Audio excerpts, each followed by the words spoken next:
Assalamualaikum warahmatullahi wabarakatuh. Pada penjelasan materi kali ini, kita akan membicarakan tentang sifat hakikat negara. Jadi, membicarakan hakikat negara itu berarti bisa menggambarkan sifat dari negara. Nah, pentingnya pembahasan hakikat negara itu agar dapat mengetahui luasnya kekuasaan negara serta kebebasan dari warga negaranya. Karena apa? Sebab yang menjadi persoalan pokok dalam suatu negara itu yaitu pertimbangan antara kekuasaan negara di satu pihak dengan kebebasan warga negara di pihak lainnya. Jadi terdapat hubungan yang terkait antara peran kekuasaan negara dengan kebebasan warga negaranya. Jadi kebebasan dan kesejahteraan warga negara itu tidak mungkin tercapai jika negara itu dalam menjalankan perannya tidak berjalan secara baik atau secara efektif. Sebaliknya, negara yang kuat sekalipun, jika tidak menjamin kebebasan serta kesejahteraan warga negaranya juga tidak akan mampu bertahan lama. Oke. Nah, ini hakikat negara itu dapat ditinjau dari berbagai perspektif. Di sini saya tampilkan hanya 3, meskipun ada beberapa ahli yang menjelaskan bisa dilihat dari perspektif lainnya. Yang pertama yaitu historis, yang kedua sosiologis, dan yang ketiga yaitu yuridis. Hakikat negara secara historis itu memaknai negara ditinjau dari catatan periodisasi sejarah. Nah, sebenarnya hakikat negara secara historis ini tidak terlepas dari pemaknaan para ahli yang meninjau hakikat negara baik secara perspektif sosiologis dan yuridis. Jadi dua aliran besar ini, aliran sosiologis dan yuridis, itu sangat berpengaruh dalam pemaknaan hakikat negara. Jadi dalam perkembangannya hakikat negara itu mengalami perubahan makna dari masa ke masa. Nah, hakikat negara ditinjau secara historis itu sebenarnya dulu abad ke-30 sebelum Masehi atau 3000 sebelum Masehi itu sudah ditemukan peradaban, yaitu peradaban Mesir kuno dan juga peradaban Babilonia ya. Di situ akan tetapi pada saat zaman itu belum ada kajian atau pemikiran yang menjelaskan tentang pemikiran apa sih negara itu. Nah, jadi padahal pada waktu itu di Babilonia itu sudah pernah ditemukan kode hukum atau kode Hammurabi yang pada waktu itu penguasanya rajanya yaitu bernama Hammurabi, di mana kode Hammurabi ini mengatur tentang hukum antar masyarakat ya, yaitu khususnya pidana ya, banyaknya ya aturannya itu. Nah, terus pembahasan hakikat negara ini baru ada ketika masyarakat itu diberikan keleluasaan atau kebebasan berpikir di dalam mengeluarkan pendapat tentang negara. Nah, yaitu diawali Socrates ya. Para ahli dalam beberapa buku itu menyebutkan Socrates itu mulai awal pemikiran tentang negara ya. Tapi sebenarnya sebelum Socrates itu juga ada filosof-filosof yang terkenal, yaitu Thales, Anaximandros, dan Anaximenes itu juga terkenal sebagai filosof, cuman dalam pemikirannya itu memikirkan tentang hakikat alam semesta. Jadi bagaimana sih alam semesta itu tercipta atau terbentuk. Nah, jadi dalam perkembangannya nanti hakikat negara itu mengalami perubahan ya, perubahan makna dari masa ke masa. Nah, ini perubahan. Hakikat negara secara historis itu dimulai dari zaman Yunani kuno, yaitu bahwasanya negara itu ya polis ya, istilahnya polis atau negara kota, di mana masyarakat itu mendiami wilayah yang terbatas hanya lingkup kota, dan juga penduduknya itu masih sedikit ya, sehingga sangat memungkinkan pemerintahannya itu dijalankan secara demokrasi langsung ya. Artinya semua rakyat itu bisa mengeluarkan pendapat untuk membuat sebuah kebijakan. Nah, itu pada zaman Sokrates. Terus kemudian pada zaman Romawi kuno, jadi Yunani itu dulu diserang oleh bangsa Romawi ya, sehingga dikuasai oleh Romawi kuno. Kalau tidak salah itu Alexander Agung ya yang menyerang. Nah, di sini istilah negara itu diistilahkan dengan imperium atau kerajaan besar ya. Imperium ini kalau secara bahasa itu artinya perintah atau imperatif. Imperatif itu perintah ya. Emperor itu kaisar. Nah, jadi Imperium Romawi ini bisa diartikan sebagai pemerintahan Romawi. Nah, jadi keinginan bangsa Romawi ini sebagai kerajaan dunia ya. Nah, terus kemudian pada zaman abad pertengahan ini dimulai abad ke-5 Masehi sampai abad ke-15 Masehi ya. Di sini negara itu diistilahkan sebagai sivitas atau masyarakat ya. Sivitas secara bahasa masyarakat. Nah, istilah ini jadi abad pertengahan ini dikenal sebagai abad pemikiran tentang negara teokrasi ya. Teori-teori teokrasi atau teori ketuhanan itu sangat mempengaruhi pada zaman abad pertengahan ini. Jadi sivitas ini istilah pertama kali itu dipakai atau diperkenalkan oleh filosof terkenal yaitu Augustinus ya, tokoh teokrasi, teori teokrasi. Jadi Augustinus ini membagi negara itu menjadi 3 sivitas ya. Sivitas D yaitu diartikan sebagai negara Tuhan, dan sivitas terrena itu negara setan, dan juga ada lagi satu lagi sivitas akademika yaitu masyarakat yang berpendidikan ya, atau sekolah akademika. Jadi sebenarnya ada dua kelompok besar yaitu sivitas D dan sivitas terrana ini, yang mana sivitas D ini atau negara Tuhan ini sangat mempengaruhi atas jalannya sebuah negara.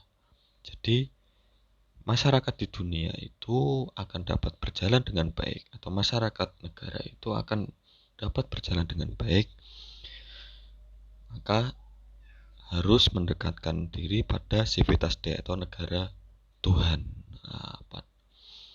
Jadi kedudukan paus itu saat itu sangat berpengaruh daripada kedudukan raja atau pimpinan negara. Nah, itu pada zaman abad pertengahan.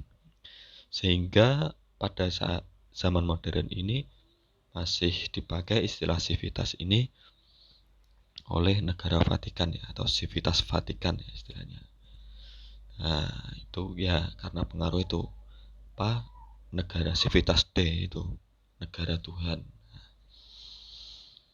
Terus kemudian pada zaman awal modern ini dimaksudkan yaitu pada zaman Renaissance, terus zaman Monarch Machen, dan juga zaman teori hukum alam, terus teori positivisme.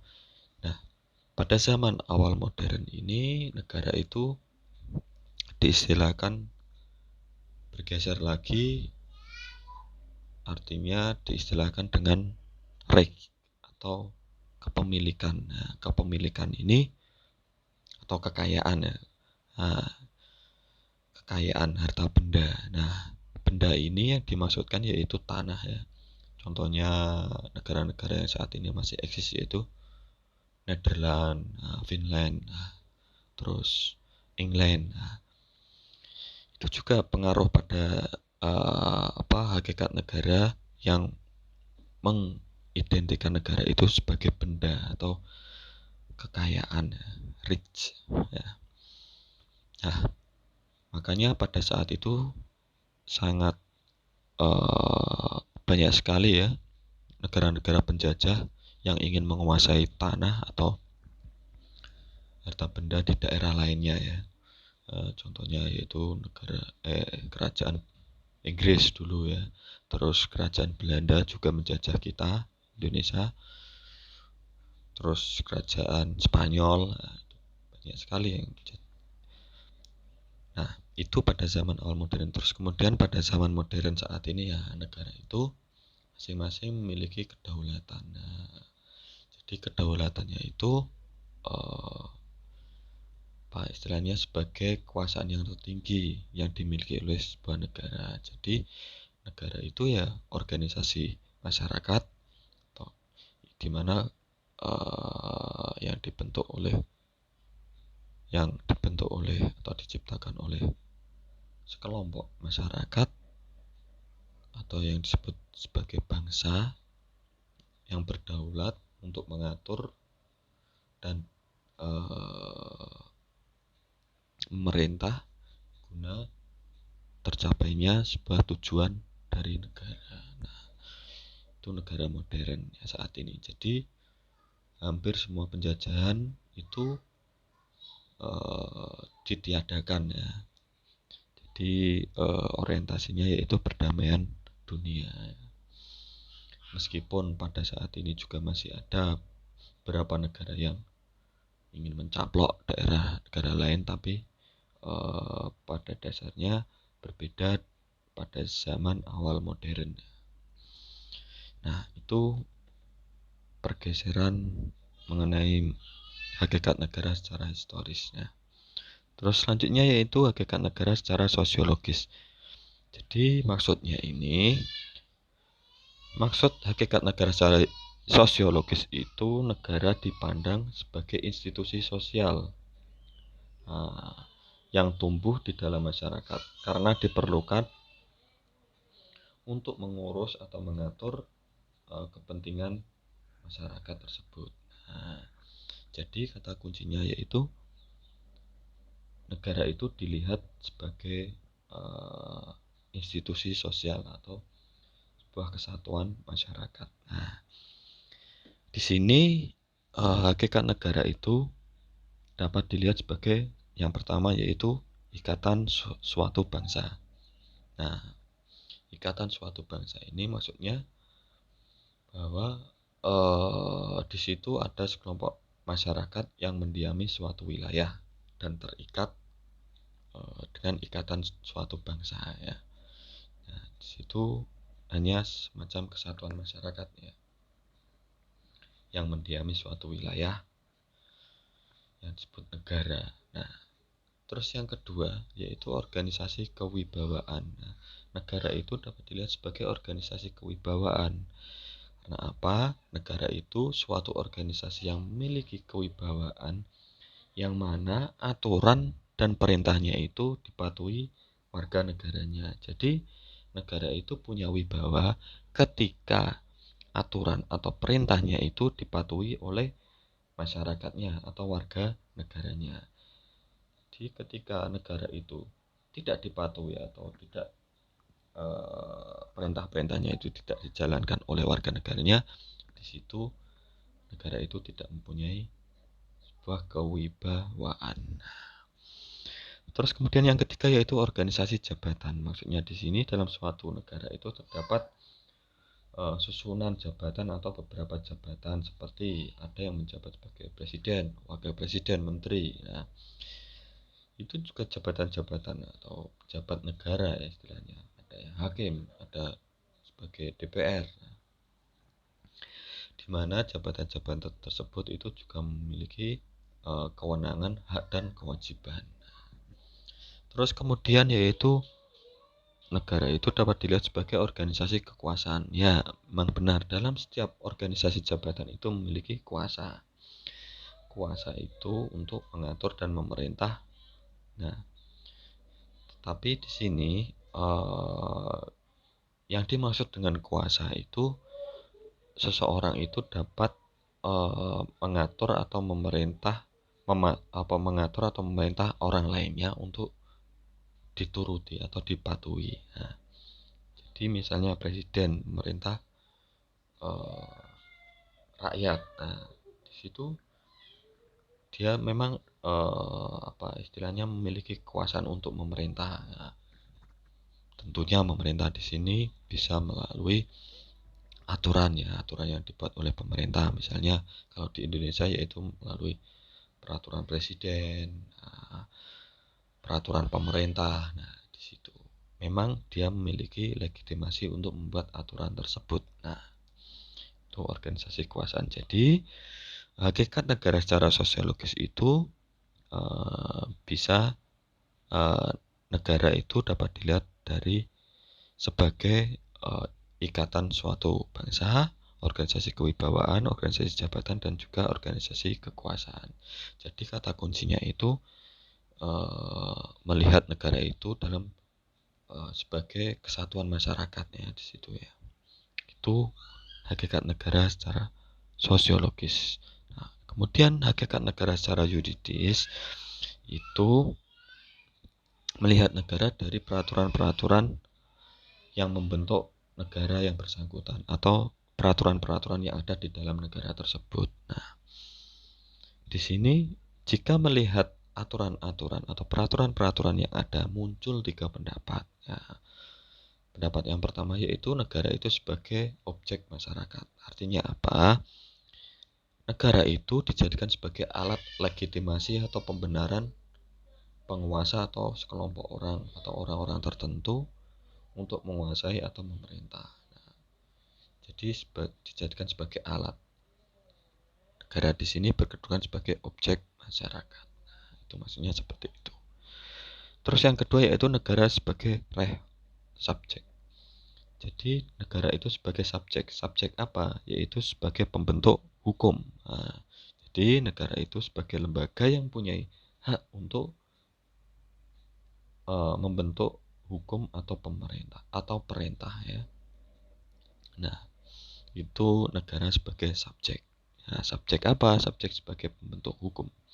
Terus yang ketiga yaitu negara sebagai hadnis atau negara itu sebagai hasil perjanjian masyarakat. Jadi di sini itu jika melihat aturan yang ada dalam masyarakat itu aturannya itu sebagai hasil dari perjanjian masyarakat. Nah, ini atau teori kontrak sosial ya.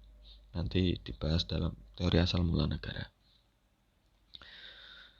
Terus kemudian dengan melihat aturan-aturannya. Jadi itu ada 3 pendapat tadi ya. Jika melihat aturan-aturan yang ada itu negara itu bisa menjadi objek, bisa juga menjadi subjek, dan juga bisa menjadi hasil dari perjanjian masyarakat. Nah, dengan melihat aturan-aturan tersebut, maka secara umum hakikat negara itu secara yuridis dapat dilihat sebagai yang pertama pemilik atas tanah. Ya, memang benar. Batas wilayah kedaulatan negara itu didasarkan sebuah aturan ya. Misalnya aturan-aturan itu dalam bentuk perjanjian atau aturan secara umum ya.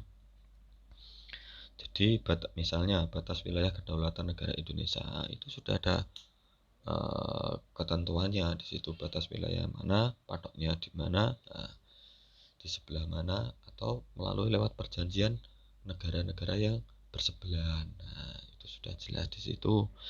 Dari aturan tersebut bisa dilihat bahwa negara itu dilihat sebagai pemilik atas tanah. Jadi kedaulatan wilayah ini bisa dibuktikan dari aturan-aturan yang ada. Dan juga kepemilikan yang sah atas tanah oleh negara atau warga negaranya. Misalnya dari orang tua kalian, itu dibuktikan secara dari sertifikat tanah, itu SHM itu juga sebuah bukti bahwasanya itu memiliki atau kepemilikan atas tanah tersebut. Terus yang kedua yaitu pihak yang menguasai atau pemerintah. Nah, jadi dengan melihat aturan yang ada atau aturan yang ada dalam suatu negara itu eh, terbukti atau dijadikan dasar hukum adanya pemerintah yang sah. Pemerintah yang sah itu yang mana? Itu ada dasar hukumnya melalui aturan-aturan yang ada, dan juga eh, mana saja atau siapa saja warga negara yang sah itu dengan dibuktikan adanya kewarganegaraan atau kartu tanda penduduk ya. Nah, itu di situ ada kewarganegaraan, misalnya KTP Anda itu kartu penduduknya kewarganegaraannya Indonesia. Nah, itu yang ketiga sebagai pelindung HAM. Nah, di situ dari aturan-aturan yang ada itu adanya perlindungan hak asasi manusia. Nah, kalau dalam UUD itu pasal 28 ya, ada banyak sekali hak-hak asasi manusia yang diatur di situ. Nah, terus kemudian yang terakhir yaitu penjelmaan tata hukum nasional. Nah, jadi aturan-aturan yang ada itu mencerminkan tata hukum nasional.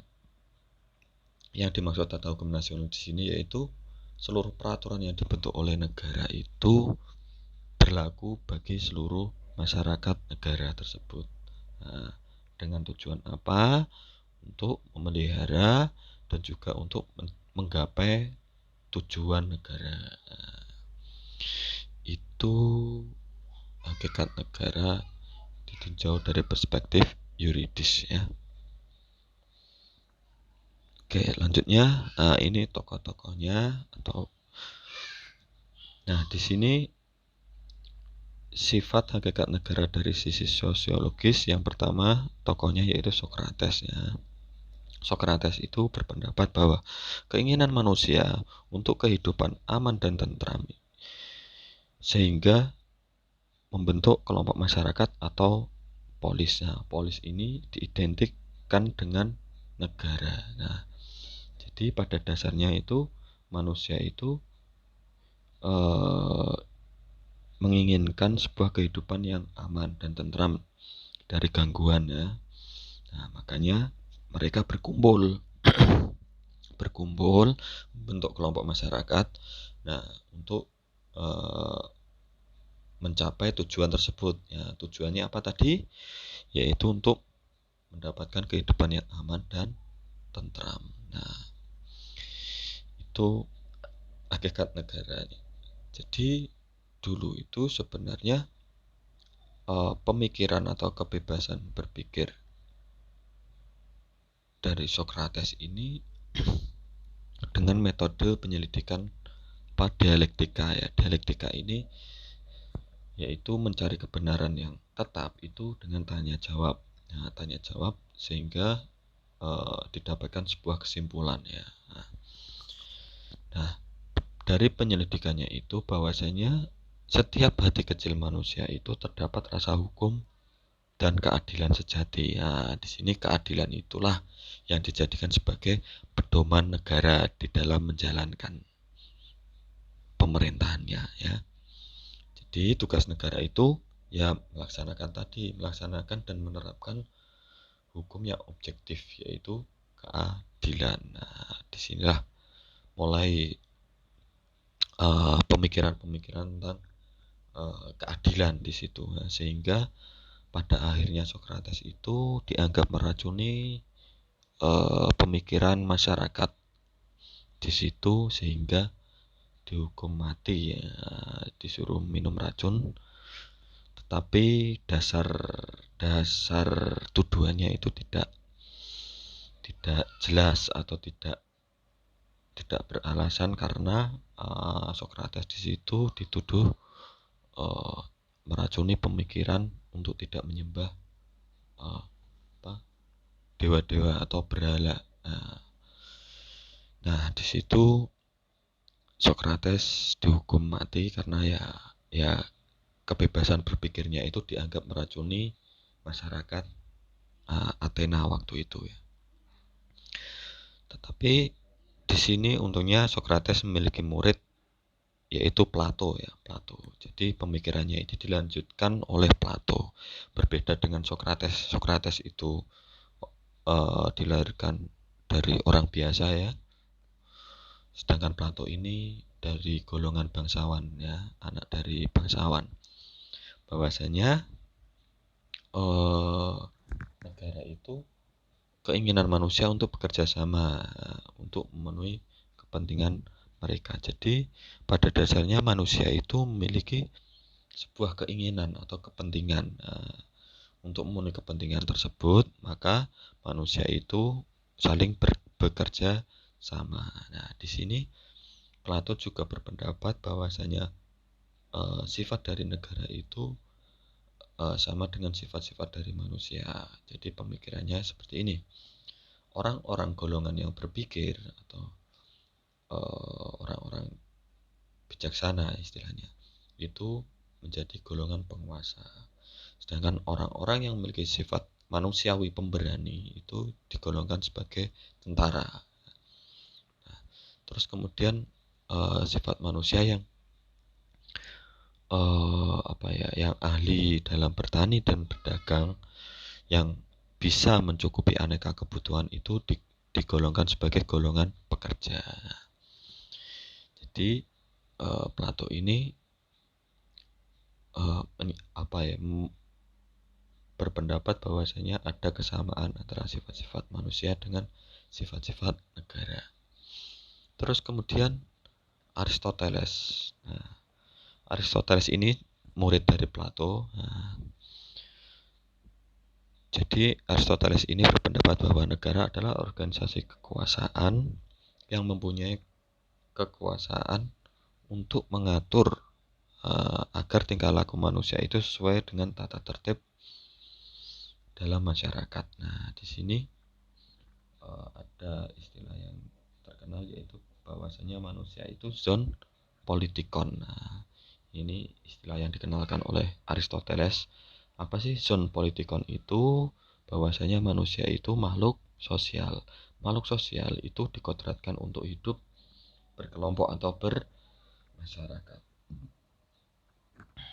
Nah, terus kemudian ada istilah Homo homini lupus. Homo homini lupus ini digaungkan oleh Plautus ya, filosof Plautus, di mana manusia itu serigala bagi manusia lainnya, sehingga dibutuhkan aturan atau untuk mengatur tingkah laku dari manusia, sehingga bagaimana supaya di dalam kehidupan masyarakat itu dicapai ketentraman atau keamanan.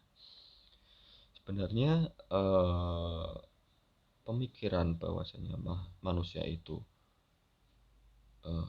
sebagai makhluk sosial itu dalam tokoh filosof Islam itu dikenal yaitu Ibnu Abi Ar-Rabi ya, dan juga Al-Farabi ya. Al-Farabi itu juga sependapat dengan bahwasanya manusia itu makhluk sosial. Ini tokoh politik Islam ya. Nah, jadi dengan manusia yang hidup bermasyarakat atau berkelompok itu membentuk suatu kesatuan masyarakat, di mana kesatuan masyarakat itulah yang dinamakan sebuah negara. Itu Aristoteles. Terus lanjut sekarang Epicurus.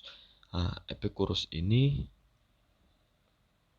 berpendapat bahwasanya adanya negara itu untuk memenuhi kepentingan individu masyarakat itu sendiri.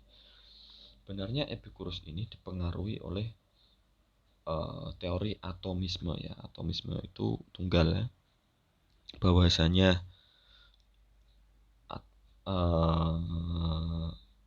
Epicurus ini itu merupakan tokoh pelopor teori individualisme. Jadi sebenarnya itu hakikat negara itu sebagai alat manusia untuk memenuhi kebutuhan manusia. Jadi negara itu hanya sebagai berfungsi sebagai menjaga keamanan, ketertiban, dan untuk menjaga kepentingan dari perseorangan. Nah, ini paham individualisme.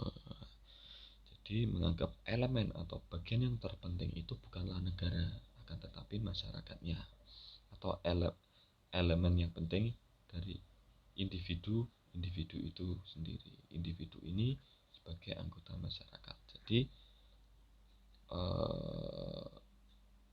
bisa dikatakan bahwasanya negara itu hanya menjadi alat untuk menjaga ketertiban, keamanan, dan menjaga kepentingan dari perseorangan. Itu Epicurus. Terus kemudian dilanjutkan oleh, ini sebenarnya banyak ya, ini cuman saya ambil beberapa tokoh saja yang mewakili teori-teori dari asal mula negara ya. Terus kemudian ada J.J. Rousseau. J.J. Rousseau ini dikenal sebagai dengan teori perjanjian masyarakat atau teori kontrak sosial. Sebenarnya selain J.J. Rousseau, Jean-Jacques Rousseau ini ada lagi tokoh yaitu John Locke dan juga Thomas Hobbes. Nah, ketiganya ini dikenal sebagai trio kontrak sosial, yaitu teori perjanjian masyarakat. Bahwasanya negara itu muncul dari perjanjian masyarakat yang semula dari keadaan bebas atau keadaan alamiah ke keadaan bernegara. Nah, adanya negara itu karena adanya mandat dari rakyat. Jadi kedaulatan negara itu tetap eksis atau tetap absah selama dalam menjalankan negaranya itu sesuai dengan kehendak rakyat. Jadi yang dimaksud dengan perjanjian masyarakat di sini itu harus sesuai dengan kehendak umum atau volonté generale, istilahnya itu. Nah, jadi kalau keluar jalur atau keluar dari kehendak umum atau kehendak masyarakat, maka kedaulatan negara itu dianggap tidak sah atau tidak absah. Nah, itu Jean-Jacques Rousseau. Nah, terus kemudian yaitu Franz Oppenheimer. Nah, ini sebenarnya tokoh ekonom dan juga ahli politik dari Jerman ya. Dulunya itu dokter, terus kemudian S3-nya mengambil bidang ekonomi. Jadi latar belakang pemikirannya itu dilandasi pemikiran ekonomi ya. Jadi tinjauannya itu tinjauan dari sisi ekonomi. Maka di sini bahwasanya negara itu adalah suatu alat dari golongan yang kuat terhadap golongan yang lemah untuk melaksanakan suatu tertib masyarakat. Jadi golongan yang kuat di sini itu bisa diartikan kuat dari segi ekonominya atau kekuasaannya. Orang yang berduit biasanya itu kan mempunyai kuasa. Nah, di situ dianggap sebagai golongan yang kuat terhadap golongan yang memaksakan terhadap golongan yang lemah untuk melaksanakan suatu tertib masyarakat. Nah, jadi ini merupakan tokoh teori kekuatan ya.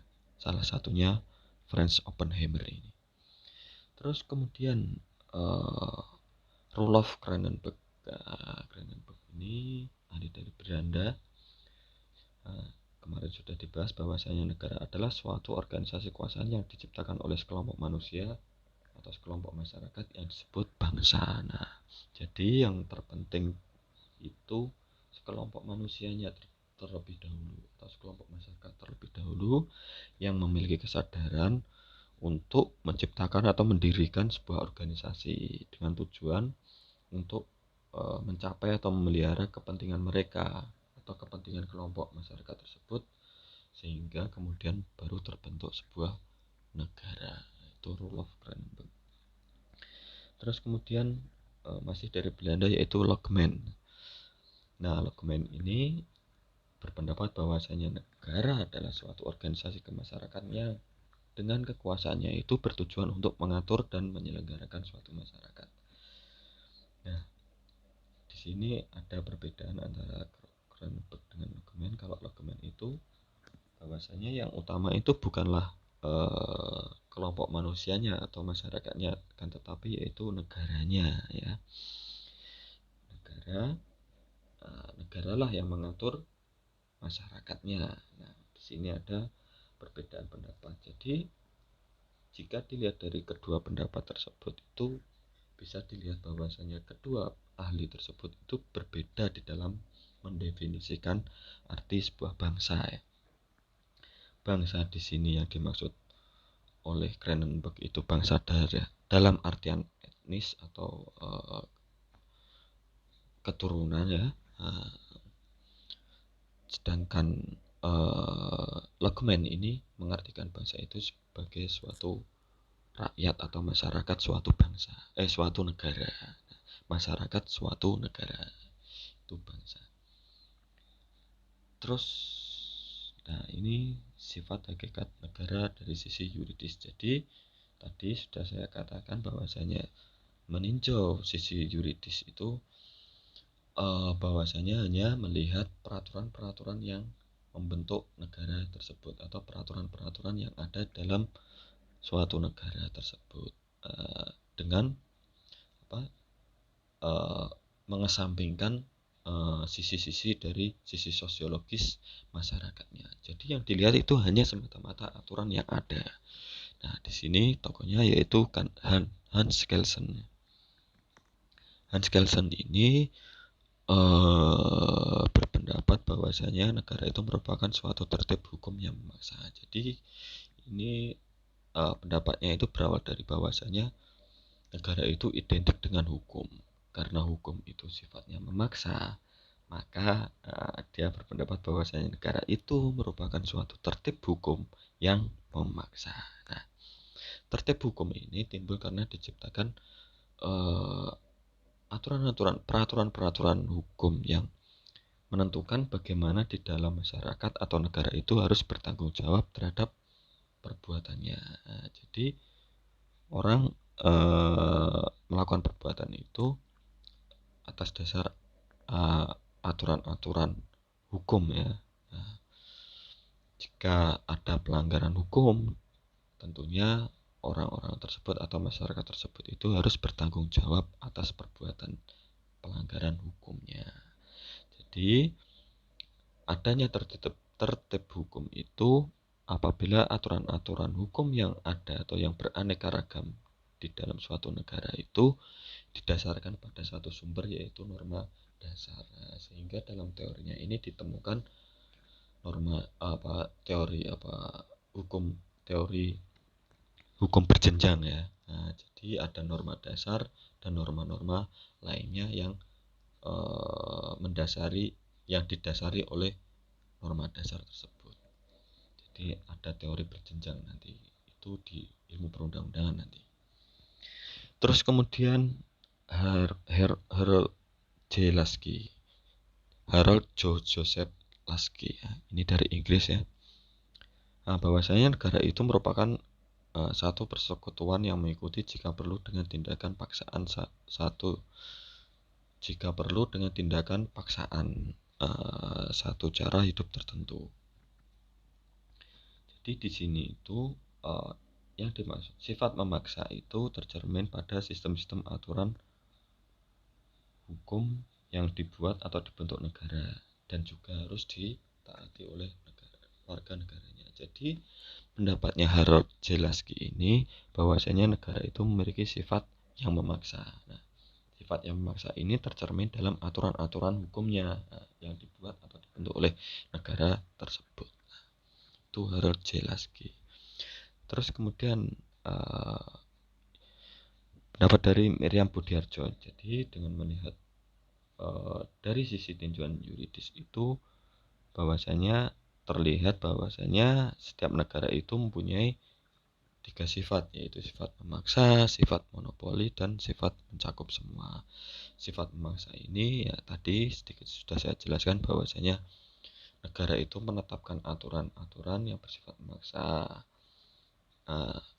dan harus dipatuhi oleh warga negaranya atau masyarakatnya di dalam lingkup wilayah kekuasaannya atau wilayah kedaulatannya. Jadi negara itu memang mempunyai kekuasaan untuk memaksakan agar orang tunduk pada peraturan yang ada. Nah, itu sifat memaksa. Terus kemudian sifat monopoli. Di sini maksudnya negara itu memonopoli pada suatu tujuan bersama dari masyarakat. Jadi tujuannya itu ditetapkan oleh negara. Terus kemudian monopoli dalam bentuk apa? Misalnya seperti negara itu menetapkan mata uang. Nah, semua wilayah, semua uh, warga negara itu menggunakan mata uang apa sekarang ini, yaitu mata uang rupiah. Nah, semua yang berlaku atau yang uang yang sah yaitu uang rupiah, contohnya seperti itu. Terus kemudian penetapan pajak pada masyarakat. Nah, itu juga uh, sebuah monopoli, sifat monopoli dari negara. Dan juga aturan-aturan lainnya, misalnya tentang aturan kewarganegaraan. Nah, itu sifat monopoli ya tadi, bahwasanya negara itu menetapkan tujuan bersama dari masyarakat. Terus kemudian sifat mencakup semua. Mencakup semua ini artinya kekuasaan mengatur yang dimiliki sebuah negara itu berlaku untuk semua orang atau warga negara tanpa terkecuali ya. Sehingga di sini tidak ada yang mendapatkan perlakuan khusus, semua sama atau diperlakukan sama di hadapan hukum. Nah, itu jika melihat hakikat negara secara yuridis, maka akan terlihat sifat-sifat negara tersebut. Nah, ini pendapat Supomo bahwasanya hakikat negara itu bisa ditinjau dari sisi politis, sosiologis, dan yuridis dan religius. Nah, ini menurutnya bahwasanya kalau perspektif politis itu bahwasanya negara itu sebagai organisasi kekuasaan. Sedangkan perspektif sosiologis itu negara itu sebagai suatu ikatan atau kesatuan masyarakat atau kenyataan masyarakat yang ada di negara tersebut. Terus perspektif yuridis itu ditinjau dari aturan hukumnya. Terus perspektif religius ya, ini negara itu sebagai implementasi dari kehendak Tuhan atau kodrat Tuhan. Ada 4 perspektif menurutnya, tapi hemat saya perspektif politis dan religius ini pada dasarnya juga bisa dimasukkan pada perspektif sosiologis karena penekanannya atau tinjauannya itu pada kesatuan masyarakat yang ada di dalam negara. Jadi apa tadi kata kuncinya tadi, jika kalian melihat negara itu sebagai kata kuncinya, jika kalian itu melihat negara itu sebagai kesatuan masyarakat yang hidup suatu negara itu, maka Anda melihat negara itu dari sisi sosiologis karena penekanan tinjauannya itu pada kesatuan masyarakat di dalam negara tersebut. Akan tetapi, jika Anda melihat negara itu dari sisi dengan melihat aturan-aturan yang membentuk negara itu saja, maka Anda melihat negara itu dari sisi yuridis. Jadi kata kuncinya tadi, kalau melihat negara itu sebagai kesatuan kehidupan masyarakat dalam suatu negara, maka Anda melihat negara itu dari sisi sosiologis. Kan tetapi jika Anda semata-mata melihat aturan-aturan yang ada dalam suatu negara itu, maka Anda melihat negara itu dari sisi yuridis. Jadi kesimpulannya itu, hemat saya, hakikat negara itu adalah suatu ikatan sosial atau dalam status hidup bersama sebagai komunitas politik di mana hak-hak warga negaranya itu mendapatkan jaminan dari penguasa, yaitu melalui konstitusi ya. Nah, mungkin itu tentang hakikat negara, sifat hakikat negara. Sekian, semoga bermanfaat. Wassalamualaikum warahmatullahi wabarakatuh.